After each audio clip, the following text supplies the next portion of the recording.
Bonjour à tous, j'espère que vous allez bien. Bienvenue dans votre nouvel épisode de Préparons notre semaine de trading ensemble. On est dimanche 7 juin, il est un petit peu plus de 17 h et donc on fait comme tous les dimanches une analyse globale des indices, du forex, etc., des différentes opportunités qu'on surveille. Quels sont les niveaux clés à surveiller sur les indices? Quelles sont les opportunités qu'on pourrait avoir sur certaines actions ou certaines paires de forex? Juste avant de passer aux analyses, ça y est, je vous invite à vous inscrire. Alors, je vais finaliser la page cette semaine, donc ce sera certainement demain ou mardi, mais ça y est, le concours se lance. Donc finalement, ce ne sera pas un concours sur un mois, puisqu'on a jugé que c'était trop court pour mettre en évidence votre talent et que ça pouvait aussi laisser place à trop de chance.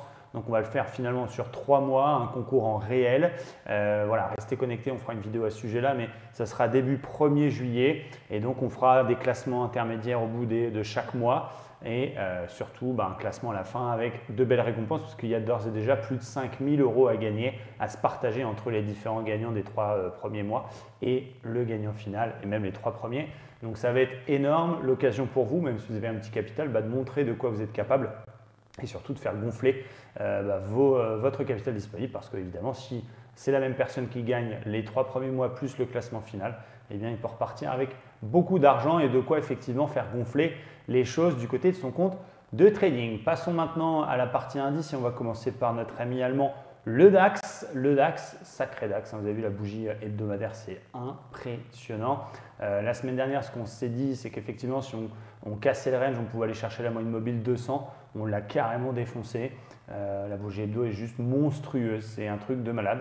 Donc voilà, après, il n'y a pas d'obstacle technique majeur. Il y a peut-être cette zone-là à faire attention, ancien support. Ça a été support quand même plusieurs fois fin 2019 et début 2020. Donc c'est une zone sur laquelle effectivement, ce qu'on appelle une zone de polarité potentielle. Maintenant, clairement, en hebdomadaire, on n'a aucun signal de retournement. Même en daily, vous avez vu, ça pouvait caler jeudi. On pouvait dire, tiens, attention, on a une petite rouge. Est-ce que c'est le début de quelque chose? Que nenni, j'ai envie de vous dire. Il a été chercher cette zone de polarité absolument fabuleuse. 12 009. Bon, voilà. Alors, évidemment, si tu n'es pas à l'achat sur le DAX, est-ce que c'est le bon timing pour acheter les indices? C'est ça la question. Parce que dire que ça a beaucoup monté, tout le monde sait le faire. Maintenant, est-ce que c'est le bon timing? Est-ce que c'est le bon moment pour éventuellement acheter du DAX ou éventuellement passer à l'achat sur certaines actions? Nous, on a une majorité de nos actions qui sont à l'achat, bien sûr, mais on va faire attention à pas trop être exposé, ce qui ne veut pas dire, excusez-moi, pardon, désolé, ce qui ne veut pas dire, je suis allergique à quelque chose, ça doit être le pollen ou mon shampoing, j'en sais rien. Ce qui ne veut pas dire qu'on va shorter à tout prix, mais peut-être lever un petit peu le pied, commencer gentiment à protéger ses gains, etc. sur les actions allemandes si vous en avez en portefeuille. Nous, on a par exemple du Lufthansa qui marche très très bien, mais voilà, c'est un niveau intéressant, mais il faut dire qu'il n'y a pas de gros signal de retournement. Quel va être mon plan pour lundi? Je pense que vous l'avez vu, si vous me suivez depuis quelques temps, je pense que vous l'avez déjà vu. Nous avons juste une magnifique divergence en formation. Attention, ça ne veut pas dire qu'il faut la prendre tout de suite. J'ai fait que de la surveiller tout vendredi et finalement elle ne s'est pas validée, donc je ne l'ai pas prise. Mais elle est là, elle est magnifique. Elle a 1, 2, 3, 4, 5, 6, 7, 8, 9, 10, 11 bougies, 12 bougies même, exactement. On a un bruit absolument fabuleux. Elle n'est pas validée puisque je vous rappelle que pour valider une divergence, il faut casser le bruit. Il faut casser le bruit et effectivement, à partir du moment où on casse le bruit, alors une divergence, il faut voir ça un petit peu. Alors désolé pour l'image, mais ce n'est pas à proprement parler un truc qui va dire que c'est la crise qui arrive.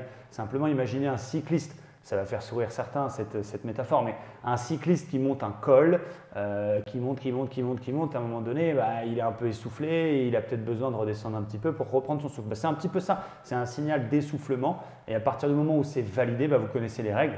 Moi, je vais chercher 50% de Fibonacci en TP théorique. Ensuite, on suit le reste sur l'indicateur. C'est le seul indicateur que je suis pour les divergences le RSI, sinon vous savez bien qu'on n'en utilise pas. On pourrait aussi avoir tout simplement un petit repli sur ce magnifique support qui est là, qui est très très beau. Vous voyez, juste un petit retour sur le support. Donc, il y a peut-être quelques points à prendre, évidemment, à condition qu'elle se valide. Donc, je surveille de près cette divergence. Bien évidemment, dans l'autre sens, si jamais on ne valide pas la divergence, qu'on gap ou qu'on vient casser, eh bien, les 12 900 points, voilà, il y a un gap à combler qui n'est pas comblé ici, qui peut être l'objectif autour des 13 450. Donc, ma zone, c'est 12 900. Si on casse par le haut 12 900, je serai acheteur encore pour aller chercher les 13 450. Si jamais on valide la divergence, je travaillerai cette petite consolidation. Voilà mon plan pour demain. Vous connaissez maintenant ce que je vais surveiller. Ça ne sert à rien là pour l'instant de rentrer sur les plus petites unités de temps, 15 minutes, 1 heure, puisqu'il n'y a rien à dire à part que ça monte. Voilà. On va aller du côté du Dow Jones maintenant. Le Dow Jones, pareil, à l'image de tous les autres indices. Alors, le vrai boss, c'est le Standard & Poor's. Peut-être celui qui tire un petit peu pour l'instant, c'est le Nasdaq depuis plusieurs semaines.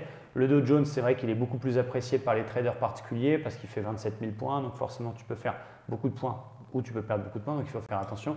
Mais voilà, on a la même chose. On a une énorme bougie, énorme bougie verte. On n'a pas de gros obstacles. Néanmoins, ce que j'ai appelé The Wall, bon, ça reste une supposition encore une fois.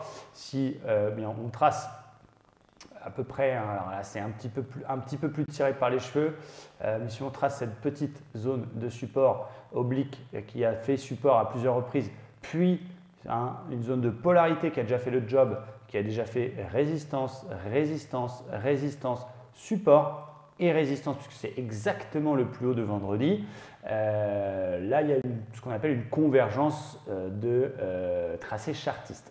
Néanmoins, il n'y a pas de signaux de retournement, mais c'est The Wall, comme j'ai appelé pour ceux qui me suivent sur les réseaux sociaux. C'est un truc qui va, je pense maintenant, qui va être quand même assez difficile à passer.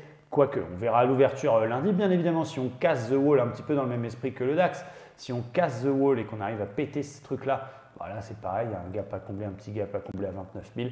Tout est possible. Le Nasdaq nous a fait un nouveau record historique vendredi. Pourquoi pas le Dow Jones? Maintenant, si on a, et seulement si on a un beau signal de retournement, il faudra faire attention à ce niveau de convergence pour là aussi peut-être les plus risqués tenter un correctif, les plus patients attendre une correction pour re-rentrer à l'achat sur une petite consolidation technique. On a l'habitude que le Dow vienne faire des pullbacks sur les plus hauts cassés. On a cette zone qui est à surveiller par exemple qui peut être un excellent point d'entrée pour ceux qui veulent absolument payer le Dow et qui veulent profiter d'une éventuelle petite consolidation. Donc voilà, moi je vais plutôt me concentrer sur la divergence DAX si elle se valide en 4 heures et je paierai le Dow sur un pullback sur la zone 25 750. Donc c'est un petit peu trop tard effectivement pour faire le plein d'actions je pense. C'est un peu trop tôt évidemment pour shorter. Soyez prudents, soyez patients. Je sais que beaucoup de particuliers ont ouvert des comptes de trading dernièrement. Beaucoup sont passés à l'achat en mode all-in sur plein d'actions. Bravo à eux, il fallait avoir une belle paire de coronets. Peut-être que nous, on a un niveau technique justement où on voit des choses qui nous ont fait peur et on est beaucoup à s'être fait un peu surprendre par la hausse. Néanmoins, c'est comme ça et on a évidemment la possibilité de se rattraper évidemment sur les actions. Je vais vous faire un petit point sur les actions qu'on a en position. Donc il y a du bon, il y a du moins bon. On a par exemple du Burberry qui marche très bien, ça c'est super. Pourquoi on a acheté, c'est important pour vous puissiez comprendre. D'abord il y a HSBC qui a recommandé le titre il y a quelques jours avec un objectif à 1900. Nous techniquement on a attendu qu'on casse cette résistance, on est venu se réappuyer dessus en faisant regarder cette bougie, un magnifique marteau. Donc on a payé ça en allant chercher l'objectif. On a payé aussi Aurora Cannabis en profitant de ce repli sur le précédent plus haut. Donc pour l'instant, c'est un trade qui n'est pas en gain. On a Société Générale aussi qu'on a payé sur une divergence hebdomadaire. Elle est absolument fabuleuse. Regardez la divergence hebdo. Donc c'est top. On a du Carrefour aussi qui a un plan que Vincent vous a donné. Moins de chance sur Slake Technology. On avait une espèce d'épaule, tête-épaule inversée. On a cassé la résistance. On a attendu un pullback. On s'est positionné vers les 30. Notre objectif, c'était le report de la figure qui donnait 43, 42,95. Ça a commencé à bien partir. En une semaine, quasiment, on a fait l'objectif. Et avalement, donc là, on est passé break-even, attention, et boum, des résultats pourris. On s'est fait reprendre en plein d'entrée. Donc c'est vrai que c'est toujours un petit peu frustrant. Je peux vous comprendre, vous êtes nombreux à me poser des questions sur les réseaux et autres, à me dire mais comment tu gères la frustration ou comment tu gères des phases un petit peu plus délicates. Je reviens toujours au même. À partir du moment où tu as suivi ton plan et tu les appliques à la lettre et que tu vas chercher des opportunités avec des ratios d'1,5, 2. Voilà, sur le long terme, tu sais que ce que tu fais, c'est rentable, tu imprimes des billets même si tu te fais reprendre break-even ou tu te fais stopper ou tu te fais stopper plusieurs fois. C'est comme ça. On a du NJ aussi en portefeuille qui marche bien et on a du Lufthansa qui marche très bien. Liquidia Technologies, attention, c'est une action, donc j'en ai juste un tout petit peu, là c'est pour le symbole, je les ai plutôt à la banque pour tout vous avouer. On a acheté cette action, je vous en avais parlé, on était à 5,90, l'objectif c'est 35 sur Tipranx. Attention, je voyais qu'elle a bloqué beaucoup sur les 10 $. Boum, elle s'est pris une casquette vendredi, elle a fait moins 20. Alors, je vous en parle parce que je sais que vous avez été nombreux à s'intéresser à ce titre-là. Techniquement parlant, ça ressemble très sincèrement à un pullback un peu violent sur une ancienne zone de résistance. Donc moi, je garde mon plan, je reste à l'achat là-dessus. Qu'est-ce que je surveille? Il y a plusieurs divergences qui se mettent en place du côté des actions américaines. Alors, on a eu cette divergence qui n'est pas encore validée sur l'action SEA, S-E-A, qui est pas mal. Là, non. Là, bon, ouais, c'est une phase de compression, j'aime pas trop. Donc, il n'y a pas grand-chose du côté des shorts plutôt. L'action Fossile qui a été vue par l'un de nos abonnés qui s'appelle Georges, je le félicite. Divergence haussière, il fallait attendre la clôture de vendredi pour l'acheter. Il a un petit peu anticipé. Boum, plus 20 vendredi. Magnifique. Alors là, elle a carrément cassé Fossile une zone de résistance oblique. Elle valide une divergence. Donc là, il y a un beau potentiel. Si vous êtes dedans, tant mieux. Si vous n'êtes pas dedans comme moi, parce que j'attendais la clôture de vendredi pour me positionner sur Fossile, eh bien, je vais attendre un pullback pour affiner mon prix plutôt que de rentrer one shot lundi. Mais très, très belle action avec un beau potentiel. On en a cherché ne serait-ce que les 38% de Fibonacci. Vous avez un ratio absolument exceptionnel. Valorec que je vais acheter également à l'ouverture demain. Pourquoi? Parce qu'on a une très, très belle vague de Wolf qui se voit mieux, si je ne dis pas de bêtises, en mensuel. Voilà. Et on a surtout une énorme divergence haussière qui vient de se confirmer en cassant le bruit. Donc là, il y a une belle opportunité. Qu'est-ce qu'on a d'autre qui est pas mal? On a Technicolor. Bon, ça, c'est une valeur qui a été défoncée, Technicolor, mais qui a aussi une divergence qui n'est pas encore confirmée. Proximus également, on veut se positionner dessus parce qu'on a validé une espèce de double bottom un peu bizarre. Idéalement, j'attends un petit pullback sur la zone 19,70.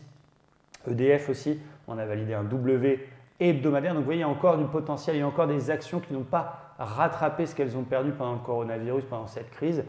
Donc soit effectivement d'un seul coup elles vont se mettre à rattraper et ça risque d'être violent sur certaines actions, soit ça nous montre que peut-être que les indices ont été trop violents.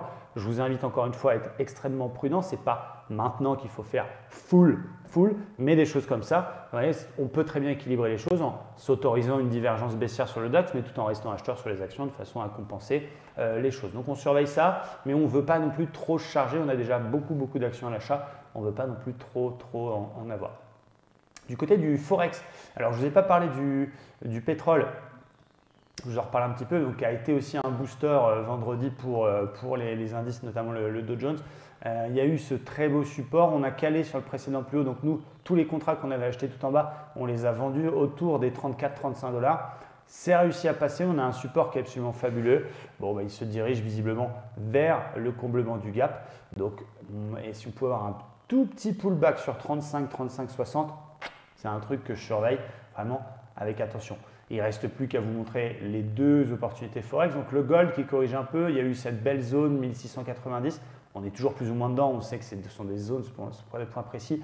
Si jamais on a une petite figure de retournement en 4 heures, voilà, par exemple on est peut-être en train de faire une vague de Wolf ou quelque chose comme ça, pourquoi pas payer cette zone? Ça peut être vraiment sympa. Si on confirme la cassure malheureusement de cette zone sans faire de signal lundi, là on pourrait avoir une correction peut-être un petit peu plus puissante et donc peut-être aller chercher la 200 et qui deviendrait à mon sens plutôt une zone d'achat. Moi le gold, je vous avoue, j'ai du mal à le shorter, je préfère l'acheter et donc je préfère l'acheter sur des replis. Dernière opportunité à vous montrer, j'ai voulu faire une petite vidéo ce dimanche. D'habitude c'est 40 minutes, 45 minutes, mais peut-être que vous préférez 12, 13, 15 minutes, c'est peut-être mieux pour vous. USD MXN qui est sur une zone de polarité qui ne fait pas encore de signal, mais regardez cette magnifique zone qui a été résistance en janvier 2017, qui a l'air de faire support cette semaine. Voilà, il faut attendre, on a eu une étoile du matin mais qui n'a pas été confirmée, donc j'attends un signal peut-être un peu plus puissant. Je sais par habitude que souvent il vient nous faire une petite farce histoire de sortir les acheteurs one shot, donc venir nous faire un petit peu une cassure histoire de enlever les stops. Donc je vais attendre une cassure réintégration, ce serait absolument fabuleux, ce serait parfait, ou vraiment très gros signal d'achat type avalement confirmé, ce genre de choses. Donc USD et MXN, vraiment intéressant. Voilà, donc restez évidemment à l'écoute parce que je vous ferai une vidéo cette semaine concernant le concours. Vous allez pouvoir vous inscrire très prochainement. Plus il y aura de participants, plus il y aura de gains. Donc voilà, et je crois que le minimum pour participer, c'est un concours en réel, ça va être 500 $. Donc je veux dire, c'est un concours qui est largement accessible à tous et qui vous permet effectivement de gagner quand même pas mal d'argent. Et voilà, on va aussi organiser, vu qu'on est en déconfinement, on va commencer gentiment à mettre en place, organiser un nouveau séminaire. Donc voilà, si jamais ça vous intéresse, mettez-moi un commentaire dans la vidéo. Le dernier, c'était à Barcelone, on en a fait un à Marrakech, on en a fait un à Marbella. Ça va être cool, on va mettre ça en place. Vous allez kiffer. Voilà pour cette vidéo, j'espère que ça vous a plu. C'était un petit peu court. Voilà, n'hésitez pas à me dire, moi je préfère 40 minutes. Non, moi c'est bien 13 minutes. Donnez-moi votre avis, c'est extrêmement important. Si vous n'êtes pas d'ailleurs encore abonné à la chaîne YouTube, faites-le, ça nous fait évidemment énormément plaisir et ça nous permet d'aller encore plus loin et de se défoncer encore plus. Voilà, je vous remercie, je vous souhaite une excellente fin de dimanche. Je vous dis à demain sur les graphiques. Ciao, bye bye.